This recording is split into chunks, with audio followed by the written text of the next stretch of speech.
There's a lot of things that we can discuss when it comes to Zach Lavine's relationship with the Chicago Bulls.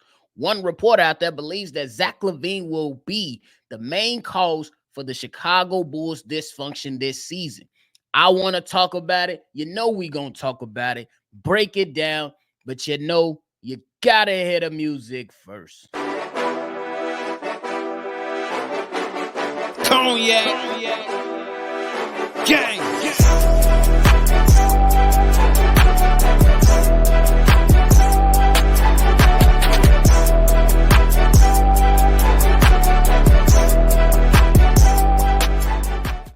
What's going on, ladies and gentlemen? Welcome back to another episode of Shy Bulls Podcast with the Cognac Boys. I'm your host here, Bobby, holding it down on today's daily episode. If you tuned in with me today, hit the like button, subscribe to the channel, and hit that notification bell as well.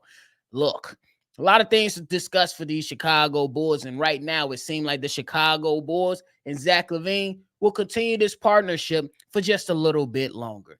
We understand that right now the market for Zach Lavine and damn show Joe Cowley is definitely going to let you know that there is no market for Zach Lavine, and he's going to let you know just about every single day and have a press release every single week for the last few weeks, about 2 months, 6 months. I don't know. It's been forever, but nonetheless, we know that the market right now for Zach Lavine is not the best.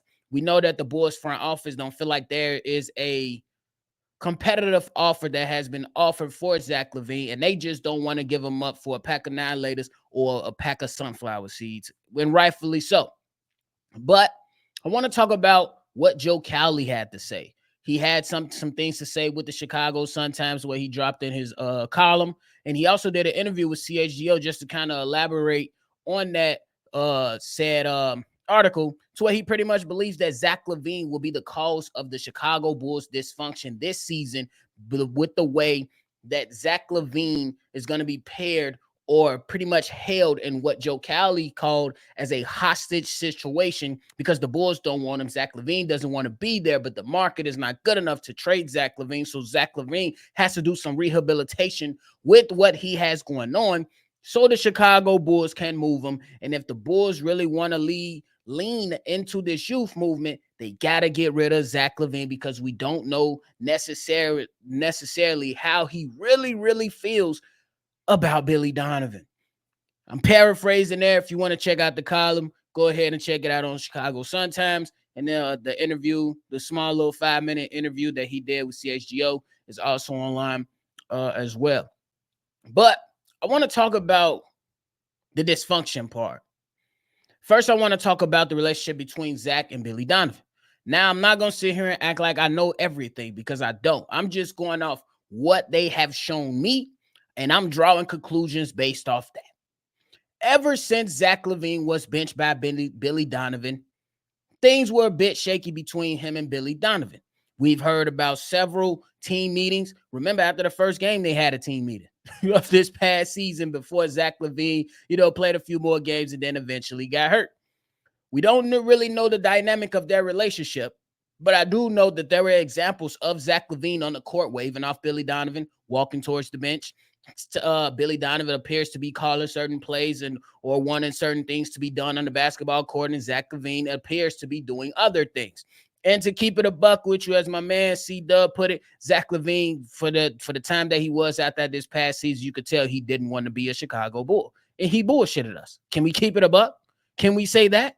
Absolutely we can. So I don't know what the dynamic is of Zach and Billy. I don't know how much Zach hates Billy. I don't know if Billy Donovan wants to repair this relationship. I don't really know if this relationship can be repaired. There are some relationships you just can't repair, just based off certain things that took place, certain things that happened, certain things that were said. Like, we do get that Zach Lavine was visibly upset about the benching, but Billy Donovan, we don't necessarily know what that conversation was like between Zach and Billy Donovan regarding that benching, because literally the next game after, DeMar DeRozan was pretty much equally as bad as Zach Lavine, and he never got benched. That leads me to my next point. Billy Donovan does not view Zach Lavine as being one of those. What do I mean by one of those? Those type of players that you don't bench. Those type of players that you say, all right, you can have you're having a bad game, I'm still going to keep you out there type of guys. DeMar DeRozan, in my eyes, Billy Donovan viewed DeMar DeRozan as that guy, as that all-star guy, showed him that respect.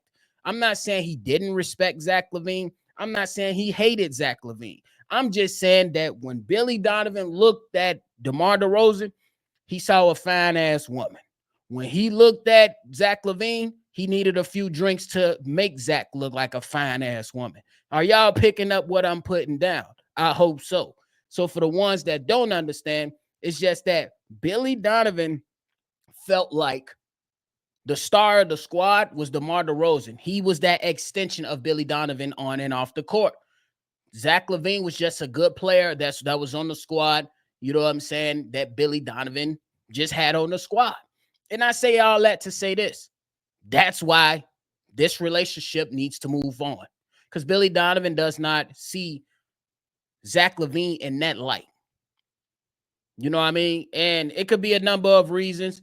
And it can, you know what I'm saying, probably contribute to something being good if they was able to repair it. But at this moment, it's just that once you already showed me how you feel about me, I got to get up out of here. Like if you come to me and you say, hey, Bobby, I don't rock with you. You ain't nothing. I don't like when you did this. I can't rock with you. Cool. But if you come around pushing, you know what I'm saying, trying to act like you're rocking with me, it's bro, you already said that you don't rock with me, but now you want to come around and act like you rock with me. No, I don't rock with you. You can't be two-faced in this whole thing when it comes to the relationship between Billy Donovan and Zach Lavine. We don't know what was said, but I imagine some of those things that were probably said, Zach Lavine let Billy know, you bogus as hell. And rightfully so. You know what I'm saying? I don't necessarily look. Me personally, if we saying Zach Lavine, hey, bro, you was bench, get over it. That's how I look at it. I say you do something to where you don't get benched again. Are you above the law? Maybe. It depends because some coaches, they treat their superstars differently. Hence why we go back to the original point. Billy Donovan doesn't look at Zach Lavine the same way he looked at DeMar DeRozan.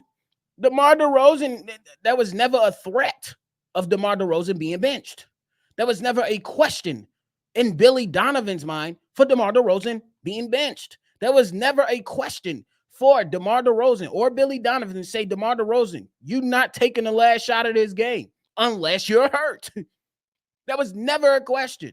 And I say all this to lead up to this. I understand where Zach Lavine is coming from. I don't really look, Billy Donovan, I'm not going to say he's a terrible coach. I'm not going to say he's a great coach. I believe he's a coach that you can work with. That's just how I look at it. It's hard to find great coaches around this league, and talent and roster construction matters. You know what I'm saying? So I'm going to leave it on that.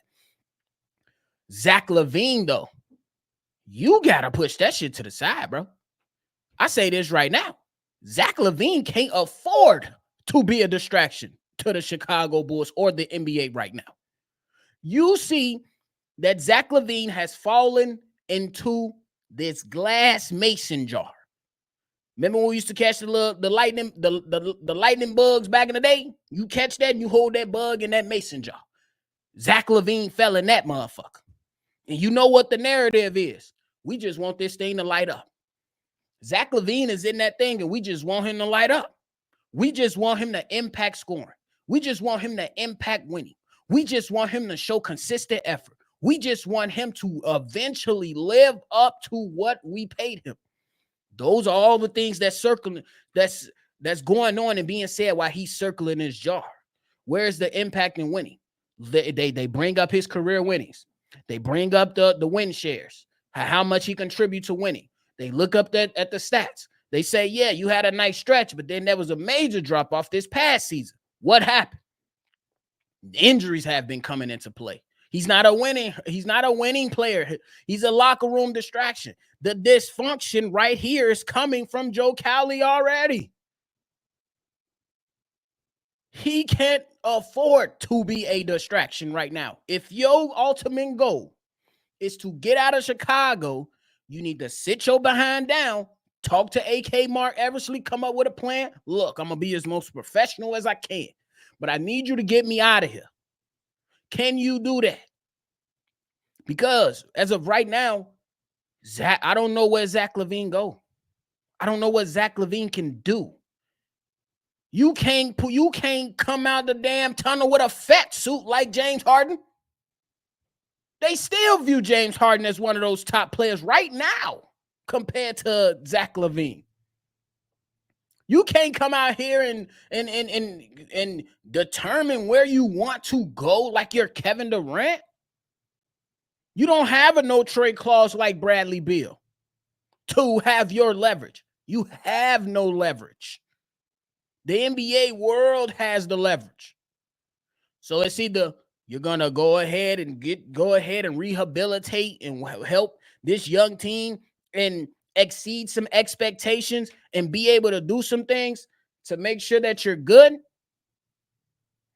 or you're gonna come out here, be a distraction, not contribute to winning, and possibly get your behind sent home.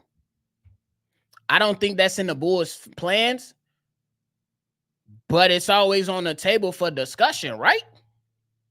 Because the dysfunction that we assume that's going to come for the locker room and what Joe Cowley laid out for everybody, he believed that DeMar DeRozan was a buffer. Keep him away. Keep him at bay. But really, when Joe Cowley said that, I had to ask the question, was DeMar DeRozan really a buffer between Billy Donovan and Zach Lavine? What about Zach Lavine and the other players? Me and C-Dub just talked about it yesterday on a live call. We never heard DeMar DeRozan be in the center of a team meeting. We heard it at least 2 or 3 times surrounding Zach Lavine about and teammates talking about his effort defensively, talking about his effort offensively, to where he has all the skill in the world, bro. We was just talking about this. And we got to talk about it again. We got to keep talking about it, Zach Lavine. He has no leverage right now. He's in the gulag. He's the lightning bug in the mason jar, waiting to break out. Now, how long will Zach Lavine stick with the Bulls? Me, I think there's a chance this man can be here for the entire season.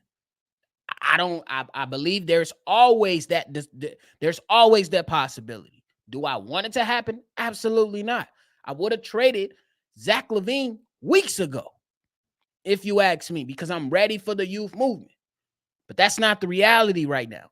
The reality is this guy don't have a market. We know why he don't have a market.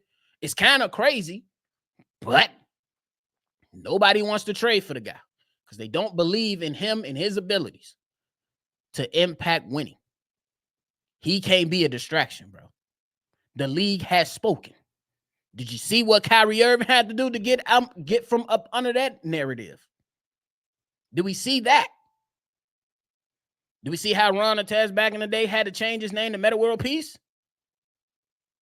I know different subject, different topic, different events, but still, once you fall into that category of the narrative in the NBA, it's hard to get out of it.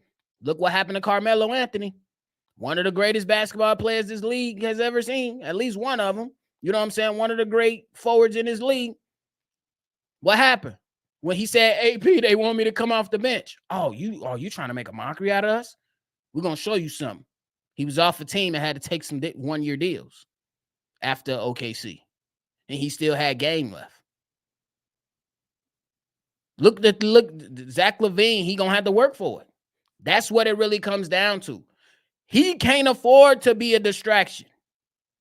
And we talking about off or you going to be good for the remainder of this contract. You're going to be well paid. But what? You're 28, 29 years old.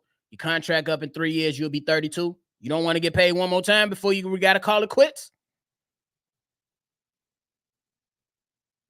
You ain't got, I don't see many endorsements coming out of this. Maybe I could be wrong. I don't know. I don't know the man money situation, but I'm just saying. You can't afford this. Don't fumble the bag like we've seen some players fumble the bag these last few years. Don't do it. So I hope that Zach Lavine can get his wish to be gone by All-Star break. And I'm all for it. Hopefully before that. But he got to be a team player, bro. He got to be a team player. The Bulls not giving him up for a sack of laundry. That's it. That's it. So will he be the reason for the Bulls' dysfunction? We shall see, ladies and gentlemen. We shall see. Let me know down below your thoughts and everything on that. We broke this thing down. I want to hear your thoughts so we can go ahead and continue this conversation. That's what we do over here. We want to talk here from both sides, how you guys feeling about it. I understand that it's going to be some people that say he should have been traded yesterday, but the reality is he ain't traded yet. He might not be traded for a couple more months, weeks, definitely probably more months. So hit the like button before you get up out of here. Hit the subscribe button and hit your notification bell and turn all your posts on. We be going live. We be going ahead having these open discussions for a longer period of time so you all can tune in. And I want you guys to call in and leave your take on this subject here. And then you'll be a part of one of our next episodes to where we go ahead and play your voicemail and then we react to them. Our voicemail line is 773-242-9219. So tune in, call in, lead a take, get on the appy. But that's it for me today, ladies and gentlemen. Thank y'all so much, Bull Nation. Of course, see red, and y'all already know, baby. I'm going to catch y'all on the next one, for sure. Cognac. Gang.